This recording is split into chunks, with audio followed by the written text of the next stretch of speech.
Immigration student visa को interview देती है भाई। अगर आप पेज ऐसे फोल्ड करते हैं, उठा के देखते हो तो होते शक हु इज़ मिस्टर करण। सो मैं आपको थोड़े से और क्वेश्चन बताता हूँ और एंड में आपके साथ लिस्ट शेयर कर दूंगा। ਕਰਨ ਉੱਪਲ ਕਹਿੰਦੇ ਤੇਰੇ ਹਾਰ ਨੂੰ ਜੀ ਤੇਰਾ ਲਾ ਕੇ ਰੱਖੂ ਮੂਡ ਬਣਾ ਕੇ ਰੱਖੂ ਸਬਸਕ੍ਰਾਈਬ ਤਾਂ ਕਰ ਇੱਕ ਵਾਰ ਤੂੰ ਕਰ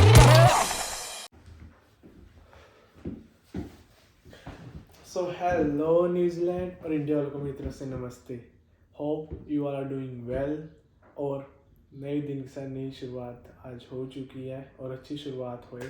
सो बेसिकली ये मेरा व्लॉग होएगा स्टूडेंट्स और स्पाउस वीज़ा या विजिटर वीज़ा के लिए, क्योंकि जब इंडिया से या कोई और कंट्री से लाइक पाकिस्तान या फिजी इंडियन है और बाकी कंट्री से कोई भी अपनी फाइल इमिग्रेशन में अपलोड करता है, सो इमिग्रेशन ने कुछ क्वेश्चंस पुट करने हो या कोई शक हो या कुछ भी हो, so mostly immigration student visa को इंटरव्यू देती है। स्पाउस को 100 में से 10% को इंटरव्यू जाते हैं और उनकी कुछ वो लग रहा हो फेक मैरिज है कुछ है, बट वो तब भी वीज़ा दे देते हैं। फेक मैरिज को नहीं देते, बट मोस्टली स्पाउस वीज़ा को नहीं आता इंटरव्यू।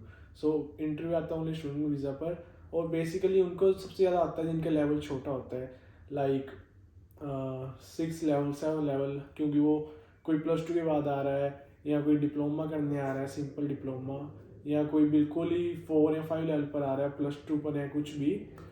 सो क्योंकि जिस तरह मेरा एक्सपीरियंस है, मेरे कोई यहाँ पर फ्रेंड है 3-4, वो मास्टर्स लेके आए थे या पोस्ट ग्रेजुएट डिप्लोमा लेके आए थे, स्टडी भी अच्छी हुई, कोर्स भी अच्छा है, तो उनके इंटरव्यू नहीं है क्योंकि ग्रेजुएशन में अच्छे मार्क्स ले लिए, पीटी या आइल्स में अच्छे मार्क्स ले लिए, फंड शो कर दिए, एंड यहाँ पर आना है, फीस इतनी कलेक्ट करके रख ली, एंड FTS।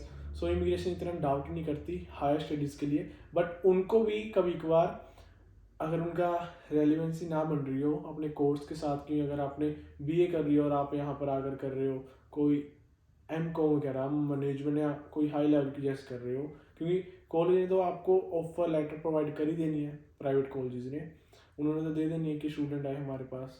सारे कॉलेज नहीं करते प्रोवाइड, बट कुछ कॉलेज कर देते हैं। बट इमिग्रेशन फिर उस पर स्टेप उठाती है, आप इंटरव्यू लेती है कि आपने क्यों सिलेक्ट किया, किस लिए। सो मेरे पास एक इंटरव्यू क्वेश्चंस की लिस्ट है जो सी जब मैंने अपनी फाइल अपलोड की थी और इमिग्रेशन में लॉन्च की थी, तो मेरे एजेंट ने मेरे को प्रोवाइड की थी ये लिस्ट कि आप ये क्वेश्चंस सर्च करो, गो थ्रू हो, जो आप देख लो कौन कौन से क्वेश्चंस इमिग्रेशन पुट कर सकती है।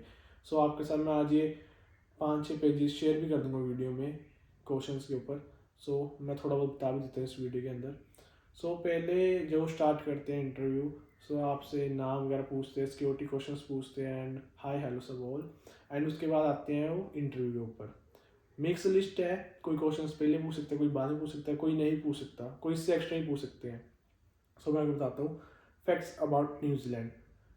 आपको इसकी लोकेशन पता हो कि एक आइलैंड कंट्री है, ये साउथ वेस्ट पैसिफिक ओशन में है, एंड कॉन्टिनेंट ओशियन है, इसकी कैपिटल वेलिंगटन है, एंड देन लार्जेस्ट सिटी कौन सी इसकी, Auckland. So next question, population इसकी 5.5 मिलियन के आसपास अराउंड, अब शायद ज़्यादा हो गई हो, थोड़ी सी कम हो गई हो, अराउंड इतनी है। एथनिक ग्रुप मतलब इसमें कौन कौन सी कम्युनिटी रहती है ज़्यादातर, इसमें रहती है यूरोपियंस अराउंड 74% एंड मोरी 14%। मोरी यहाँ कर स्टार्टिंग से है, जैसे यहीं पर वो जमे, यहाँ सब कुछ किया उन्होंने, क्योंकि यहाँ पर पहले थोड़ा मोनार्की रूल होता था यहाँ पर, जो से आदिवासी नहीं कहते, शायद मैं गलत कह दूँ, बट उसके लिए सॉरी। लाइक जंगलों में रहते थे, उन्होंने हंटिंग करनी, कुछ करनी है, फिर यहाँ पर दूसरी कंट्री ने अटैक किया एंड उन्होंने यहाँ पर रूल किया। सो इनके बीच एक कॉन्ट्रैक्ट सा बन गया, मतलब कि मोनार्की रूल भी होगा यहाँ पर और आप अपनी गवर्नमेंट भी रूल कर सकते हो। सो आपने इसके ऊपर सर्च करनी है कि वो कब अटैक हुआ और यहाँ पर कब रूल स्टार्ट हुआ और वो कब आए। सो एशियंस है यहाँ पर 11.8% एंड पैसिफिक पीपल है 7.4%। और यहाँ पर आपने गवर्नमेंट आपको पता होनी चाहिए कौन सी गवर्नमेंट है। यहाँ पर यूनिटरी पार्लियामेंट्री भी है, constitution, monarchy. So prime minister कौन है यहाँ पर आपको उसी टाइम का पता हो जब आपने फाइल करके, प्राइम मिनिस्टर कौन है अभी न्यूजीलैंड का। एंड गवर्नर जनरल कौन है, क्लाइमेट टेम्परेचर क्या है यहाँ का, एंड नेशनल स्पोर्ट रग्बी है यहाँ की, रग्बी यूनियन। एंड यहाँ पर नेशनल आइकन है कीवी बर्ड, क्योंकि यहाँ पर कीवी बर्ड है जो सा वो सिर्फ न्यूजीलैंड के अंदर ही है कीवी बर्ड। So sorry. और यहाँ पर अब आती है फंड्स की बात। सो आपको कौन स्पॉन्सर कर रहा है, आपके फादर, आपके मदर, आपके ब्रदर, आपके सिस्टर या आपके ग्रैंड पेरेंट्स या कोई भी, आपको पता होना चाहिए कौन स्पॉन्सर कर रहा है आपको। स्पॉन्सर मीन्स कि आपके अपने बैंक में कौन फंड शो कर रहा है आपको अपनी फर्दर स्टडीज़ के लिए। एंड आपने कितने फंड शो किए बैंक पे, मतलब आपने अपनी फाइल में कितने मेंशन किया और आपने अपनी स्टेटमेंट कितने फंड्स की दी है। और आपने अगर आपके कुछ पेंडिंग फंड्स है और आपने कैसे अरेंज करने हो, जैसे हम नेक्स्ट ईयर की फीस हम हमारे पास होती नहीं है बट हम उनका शो कर देते हैं कि हमारा इतनी मतलब इनकम है ईयरली, सो हम नेक्स्ट ईयर इतने सेव करके इतनी पे कर सकते हैं। आपको बैंक का नाम पता होना चाहिए। सो आपने अगर लोन लिया, आपको लोन का भी पता होना चाहिए, आपने किस बेसिस पर लोन लिया और कितने साल का है और कितना इंटरेस्ट है। अगर एफडी, आपकी एफडी पता होनी चाहिए कि कितने साल पुरानी एफडी है, कब का है। सो बिल्कुल आसान क्वेश्चन, नॉर्मल क्वेश्चन पूछते हैं अगर आप जेन्युइन हो, क्योंकि अगर आप जेन्युइन, आपको अपनी फैमिली का ही पता होगा, आपको अपने बैकग्राउंड ही पता होगा, आपको अपनी फर्दर स्टडीज़ का ही पता होगा। सो मैं आपको थोड़े से और क्वेश्चन बताता हूँ और एंड में आपके साथ लिस्ट शेयर कर दूंगा। सो यहाँ पे कुछ साइट्स हैं न्यूजीलैंड के लिए, आप अगर सर्च करना चाहते हो www.studyinNewzealand.com, यहाँ पर आपको कुछ कोर्सेज के बारे में पता लग जाएगा, कोई चीज़ आपने रिसर्च करनी है। और नेक्स्ट है हमारी www.career.government.nz। सो मैं आपको शेयर कर दूंगा ये। अब जाते हैं थोड़े से नेक्स्ट क्वेश्चन पर।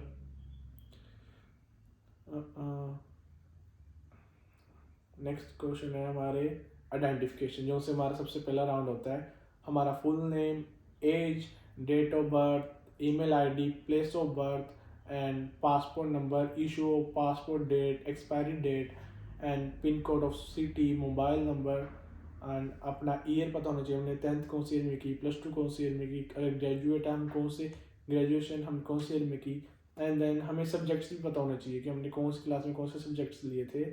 डीप नहीं जाते, बट अगर जो से आपने रिसेंटली स्टडी की होगी, जैसे ग्रेजुएट हुए आप, तो आपको इंटरेस्ट पूछे कौन से सब्जेक्ट में था, अगर आपका इंटरव्यू आएगा।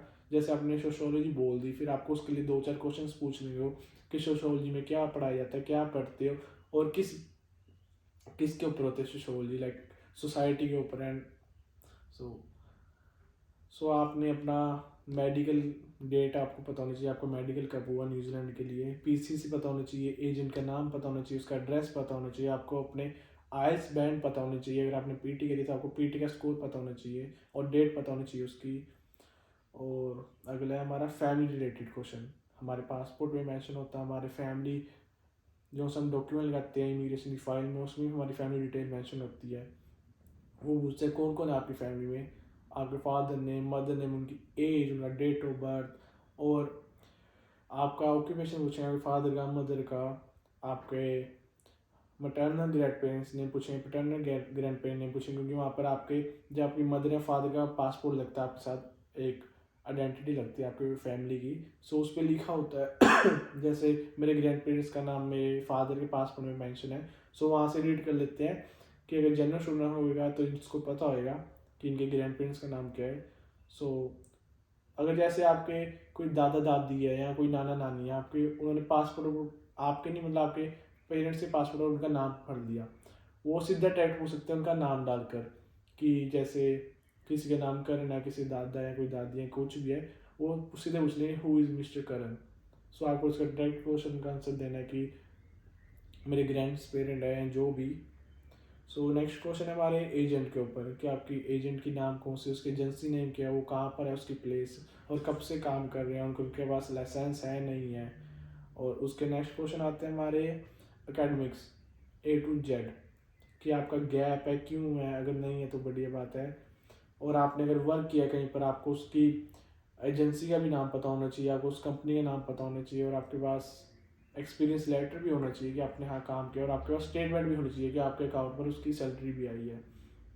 सो न्यूजीलैंड के बारे में पूछेंगे, आपने न्यूजीलैंड क्यों चूज़ किया, क्या रीज़न था, आपने कोई और कंट्री क्यों नहीं चूज़ करी। अगर जैसे आप कोई और कंट्री का नाम लेते हो लाइक ऑस्ट्रेलिया, सो वो डिफरेंस ही पूछने देते हैं ऑस्ट्रेलिया न्यूजीलैंड में। सो दैट्स वाई थोड़ा अच्छे से क्वेश्चन प्रिपेयर करना। फिर आते हैं main questions. Have you ever refuse a visa by any other country, कि आपका रिफ्यूज़ हुआ कोई वीज़ा, अगर आपने फाइल लगाई है आपको मेंशन करना पड़ेगा। अगर आपका अमेरिका से, कनाडा से या ऑस्ट्रेलिया से कहीं से भी रिफ्यूज़ हुआ है, आपको अपनी फाइल में मेंशन करना पड़ेगा मेरी इस कंट्री से रिफ्यूज़ है, और आपको अपनी रिफ्यूज़ल लेटर लगानी पड़ेगी अपनी फाइल के साथ। उसका कोई इशू नहीं है कि आप रिफ्यूज़ एक बार हो, 2 बार, 3 बार हो।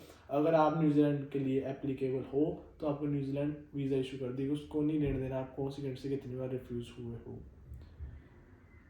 फिर आपके बारे में पूछेंगे FTS, जो हमारा लिविंग एक्सपेंस होता है, कनाडा में GIC कहते हैं उसे। आपको अपना FTS भी रखना होता है बैंक में। फिर आपकी होती है SOP, स्टेटमेंट ऑफ पर्पस, आप क्यों आना चाहते हो, अगर बैकग्राउंड क्या है आपका, फर्दर आपने क्या सोचा है, और ब्ला ब्ला ब्ला। सो ऐसे ऐसे कुछ क्वेश्चंस है। आपका पिछला इंस्टीट्यूट पूछ लेंगे, यहाँ से आपने ग्रेजुएशन किया है, आपने +2 किया है, आप फर्दर स्टडीज़ करने जा रहे हो। जैसे मैं AUT में आया हूँ ओकलैंड में, उसका नाम है ओकलैंड यूनिवर्सिटी ऑफ टेक्नोलॉजी। मेरे जैसे मास्टर्स कोर्स है, मतलब अभी तो मेरा पोस्ट ग्रेजुएट डिप्लोमा है बट लीडिंग टू मास्टर्स है मेरा कोर्स। सो फिर वो पूछ लेते हैं कितने क्रेडिट का है स्कोर, कौन सा लेवल है। जैसे मास्टर्स यहाँ पर 9 लेवल की होती है, पोस्ट ग्रेजुएट डिप्लोमा होता है 8 लेवल का, उससे नीचे 7 लेवल के होते हैं यहाँ पर graduation, like this. And last यहाँ पर होता है level 10 doctorate level. So last question है शायद ये इसके पेज का। आपको बेनिफिट पूछ लेंगे वो कोर्स है कि आप जो सा कोर्स करना है उसका बेनिफिट क्या, उसके आउटकम्स क्या, उसकी सैलरी क्या होगी एक्सपेक्टेड जब आप जॉब लगोगे, एंड कौन सी कंपनी में आप काम करना चाहोगे। आपको अगर जैसे इंटरव्यू आया, पहली बात तो आपने घबराना नहीं है कि इंग्लिश में बात कैसे करनी है, चाहे जिसको इंग्लिश भी बहुत अच्छी आती हो। नर्वस होता है बंदा कि मेरी करियर का सवाल है, मेरे को किसी का कॉल आया, ऑफिसर का कॉल आया। आपको मतलब मेरे को भी उस टाइम डर लगता था, मैं भी जैसे वीडियो या व्लॉग्स देखता था, किसी के कोई मेरे को बताता था, मेरे को डर लगता था, नहीं यार नहीं, उसने हो गया मेरा कैसे हुआ है, चाहे मैंने राउंड क्लियर कर देना है बट तब भी नर्वस। बट मैं सीरियसली बता रहा हूँ, मैं वो कोई हाई फाई स्टूडेंट नहीं हूँ 90% वाला 80% वाला, मैं सिर्फ 65 to 70 या 72 वाला बच्चा हूँ, और आर्ट्स बैकग्राउंड से था मैं ज़्यादा बर्डन नहीं लेता स्टडी का, बट शौक है मेरे को पढ़ने का कि मैं पढ़ता जाऊँ, मेरे पास अचीवमेंट्स आती रहे बट एफर्ट्स ना करूँ। सो बेसिकली आप जितना रिलैक्स होगे उनको क्वेश्चंस दोगे, आपके वो क्वेश्चंस भी आंसर भी समझ पाएंगे। अगर आप नर्वस होगे, आप मुंह में बोल दो कुछ, या आप सोचने से पहले डर होगे, उनको थोड़ा लगेगा कि आप कुछ कर रहे हो या फेक कर रहे हो। और जब भी आपका इंटरव्यू आए, अगर आप बाहर हो कहीं बिजी हो, आपने मेरे कॉल पर इन्फॉर्म करना है कि मैं अभी बिजी हूँ, मेरे को प्लीज़ रिक्वेस्ट कर कि आप मेरे को 15 मिनट से कॉल कर सकते हो, आप घर आओ 15 मिनट में, कहीं रुको, आप वहाँ पर उनसे बात करो। और जैसे आपके पास क्वेश्चंस होते हैं इंटरव्यू के, आपने ये नहीं करना कि आप पीछे अपने पेजेस खोलिए बैठ जाओ कि सिंपल ऑडियो खोलिए आप मैं पढ़ी जाऊँ। अगर आप पेज भी टर्न करते हो ना, आपको आपकी आवाज़ जाती है उनके पास। और सीरियसली फैक्टर है, अगर आप पेज ऐसे फोल्ड करते हैं, उठा के देखते हो, तो होते शक। और जो सा आपके पास अपने पास क्वेश्चंस होंगे SOP और इंटरव्यू के क्वेश्चंस, वो आपकी SOP इमिग्रेशन के पास भी गई होगी। सो अगर आप वहाँ पे सेम देकर बोलोगे, ईजी जगह ईजी लगा रहे हो, वो लगा रहे हो, एम की जगह वही जहाँ फूड स्टोर है वहीं रुक रहे हो। सो उन मतलब उनके सामने होते हैं आपके SOP जब आपकी फाइल पर काम कर रहे होते हैं और आपसे क्वेश्चन पूछने होते हैं। सो अपनी तरफ से क्वेश्चन के आंसर दो, मोल्ड करें, क्योंकि आप जनरल स्टूडेंट, आपको क्या दिक्कत है। अगर आपको पता मैंने कौन से कॉलेज से डिग्री करी है, मैंने कौन से कॉलेज से क्या किया है, कौन से स्कूल से मैंने कौन से सब्जेक्ट्स पढ़े हैं, क्या मार्क्स थे मेरे, सो आप आराम से अपने क्वेश्चन के आंसर दे दोगे। बट अगर आप ज़्यादा डीप जाओगे, मैं आप सोचोगे मैं थोड़ा ओवर बन जूँ, मैं थोड़ा और अपने आप को एक्सप्लेन कर दूँ, सो जितना पूछे उतना ही आंसर देना।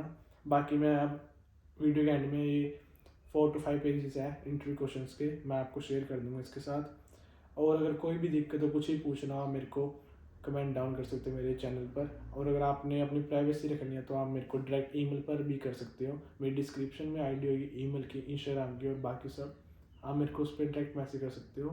सो thank you so much for your time, और आपको नेक्स्ट वीडियोज़ मेरी ऐसी आती रहेगी कि how to get visa and बाकी सब जो से मेरे कॉलेज की आएंगे टूर की, कॉलेज कैसा दिखता है, मेरा कोर्स कौन सा है, और इन्फॉर्मेटिव व्लॉग्स आते रहेंगे। और बाकी मेरी कुछ डेली लाइफ के व्लॉग्स भी आते रहेंगे, मैं कहाँ जा रहा हूँ घूमने, क्या बना रहा हूँ, क्या कर रहा हूँ. So thank you so much, bye bye, love you.